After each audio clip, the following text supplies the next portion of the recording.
Naval Hormusji Tata 30 अगस्त 1904 से 5 मई 1989 sir Ratanji Tata के दत्तक पुत्र और टाटा समूह के एक प्रसिद्ध पूर्व छात्र थे। वह रतन टाटा, जिमी टाटा और नोएल टाटा के पिता हैं। जमशेदपुर में नवल टाटा हॉकी अकादमी, टाटा ट्रस्ट और टाटा स्टील की संयुक्त पहल और भुवनेश्वर में ओडिशा नौसेना Tata hockey high performance centre, Tata trust, Tata steel और ओडिशा सरकार के बीच 3 आयामी कार्यक्रम का नाम भारत में हॉकी के विकास में नवल टाटा के योगदान के सम्मान में रखा गया है। प्रारंभिक जीवन। नवल का जन्म सूरत में 30 अगस्त 1904 को एक मध्यम वर्गीय परिवार में हुआ था।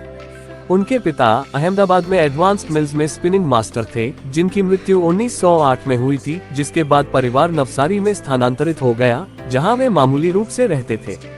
उनकी मां की आमदनी कढ़ाई के काम से होती थी। यंग नवल को बाद में जैन पीटित पारसी अनाथालय में परिवार के दोस्तों ने मदद करने के प्रयास में रखा था। घटनाओं के एक भाग्यशाली मोड़ में, जिसने नवल के भाग्य और जीवन को बदल दिया, रतनजी टाटा की पत्नी नवाजबाई ने उन्हें अनाथालय से गोद ले लिया। नवल 13 साल के थे जब उन्हें लेडी टाटा ने गोद लिया था।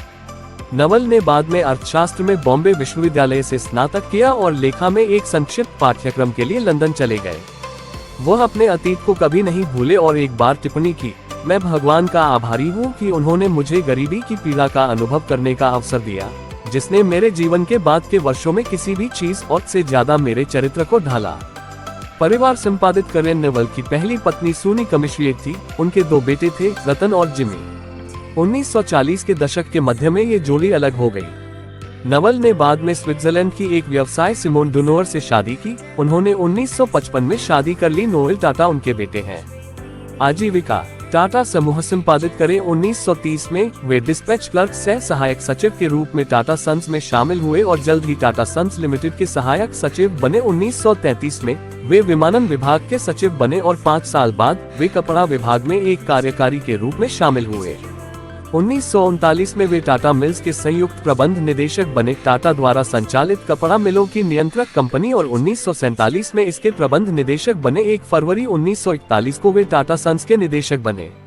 उन्होंने 1948 में Tata oil mills company limited के प्रबंध निदेशक का पद संभाला। वह अहमदाबाद स्थित टाटा समूह की कंपनी अहमदाबाद एडवांस मिल्स के अध्यक्ष भी थे। इन वर्षों में वे अन्य कपड़ा मिलों और 3 बिजली कंपनियों के अध्यक्ष बने।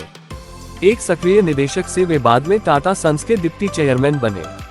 वह 3 टाटा इलेक्ट्रिक कंपनियों, 4 कपड़ा मिलों और सर रतन टाटा ट्रस्ट के प्रबंधन के लिए सीधे तौर पर जिम्मेदार थे।